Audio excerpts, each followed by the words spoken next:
At the Story of Stuff office in Berkeley, we have a small little, if you were going to be gracious, I think you'd call it a kitchenette. And one of our interns, Natalie, and I were kind of heating up our lunches and kind of getting ready to, like, you know, just kind of chatting and gossiping a little bit. And she goes to the microwave and puts her plastic Tupperware container in the microwave, and I literally snatched it from her hand. And I was like, oh, just don't put that in there. The BPA and the plasticizers, it's just, when it heats up, it's gonna get on your food, it's gonna do bad things. And I mean, if it's a low grade plastic, it's gonna get really bad. And I was just like, oh my God, I am a crazy person. And I have just scared our lovely, charming intern.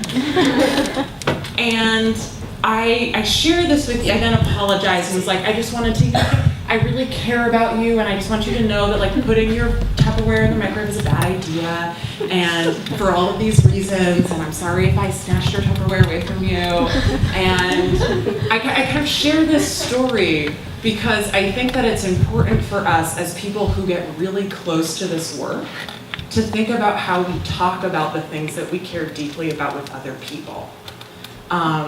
And that as environmentalists, I think that sometimes we're really good at losing friends and alienating people instead of recruiting more folks to do the great work and to do the really fun work of making our lives more sustainable, more just, and building the kind of community that we want to live in.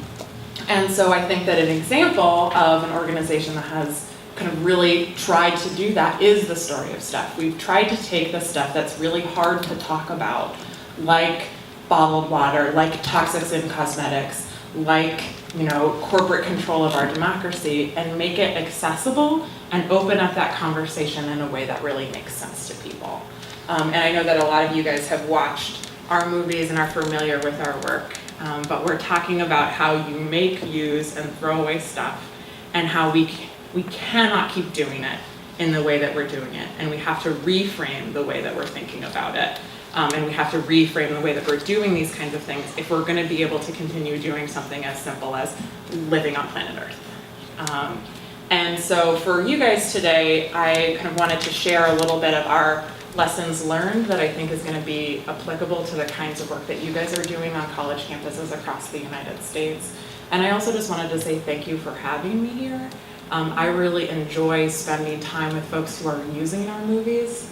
That, you know, I sit in an office all day, and to be in a community of people who are using our movies on their campuses, in their lives, and are using these as tools to catalyze change is really exciting for me, as is meeting new people who care about the stuff that I care about.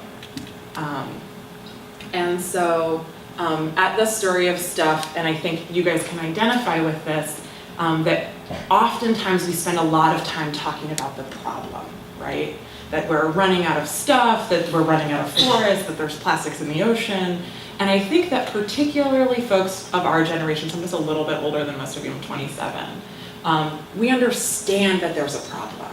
I grew up, kind of climate change was a reality for me in the way that I understood the world. And so at the Story of Stuff, we often joke that if you're giving a presentation now, you only need one graph.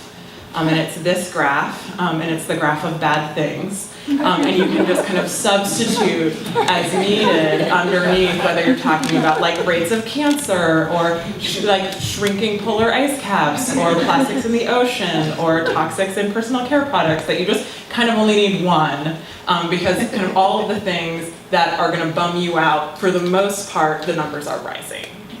And so that we understand that there's a problem. And that I think it's an unfair characterization for people to say that people of our generation are apathetic. I just refuse to believe that that's true. I think that more than anything, we are incredibly overwhelmed.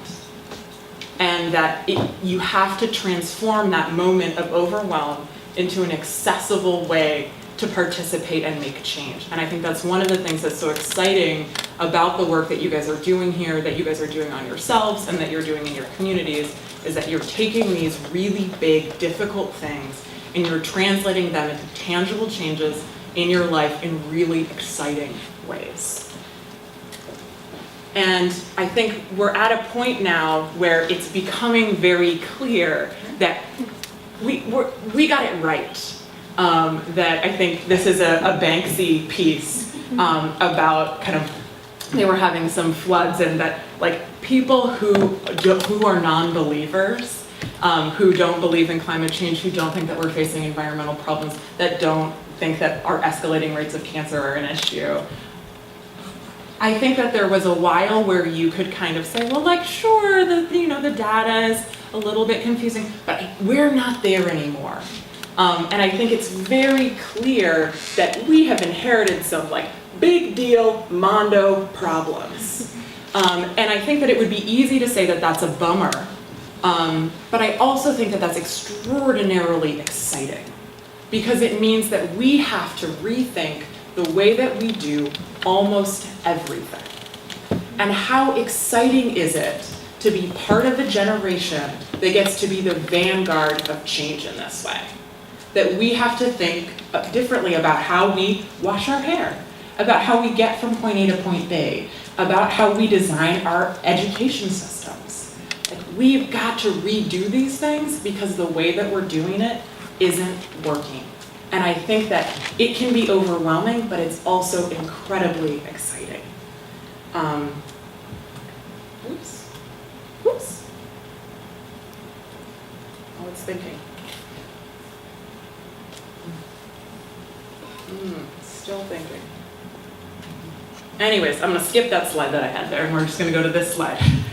Because this is actually the important slide, which is that I think that it's incredibly important to make green shopping decisions and to do those things like bringing your reusable cloth bag to the grocery store and bring your reusable water bottle. I do all of those things. I do all of those things though because it makes me feel like I'm living in alignment with my values. And when I feel like I'm living in alignment with my values, it is easier for me to make the bigger change that is going to have the structural impact, which is going to mean that all the other people in my community are also doing the right thing. So I bring my reusable water bottle to my class on campus because then it makes it easier for me to advocate for banning plastic bottled water on campus. I'm not necessarily going to be able to convince everybody to do the thing, but I can change the rules so that everybody has to do the thing. And I think that's a big part of what we're learning at the Story of Stuff is we're looking at the historical movements. Kind of, if these are our challenges, if this is the moment that we've inherited, I think it's really important to innovate and be creative and to leverage the internet and mobile, etc. But I also think it's really important to look at history and where are the big moments of change that have been really effective. And I think that one of the strategy choices that they made was they didn't say, oh, excuse me, I would really like everyone to have equal rights. No, they organized, they worked in community, and then they changed the law. And I think that we have to start thinking bigger about the scale of change that we're trying to make. That I think that it's incredibly important to do the incredible work of changing your personal ecology and to do that work so that you are living green. But I think that you also then have to take it one step further, 2 steps further, 3 steps further, and make it so that your whole community is doing that way. You have to make the default option the greenest, safest, most just option. And I think that we're in a moment where we have that potential. We have big, bold ideas about how we can do things differently.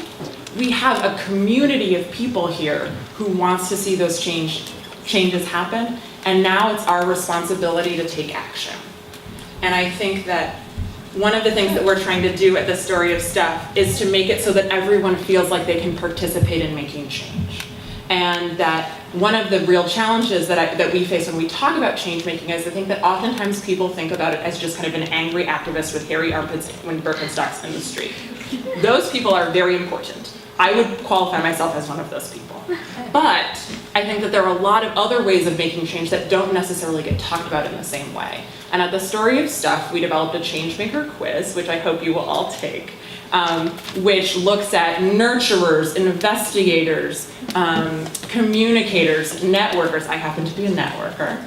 but that there are all sorts of different ways of making change. And whatever skills you have, we need you desperately. That one of the things that is so lucky about an all-pervasive problem like the ecological and political challenges that we face is that in order to be involved, you don't even have to do anything boring. You can do something that you care about deeply.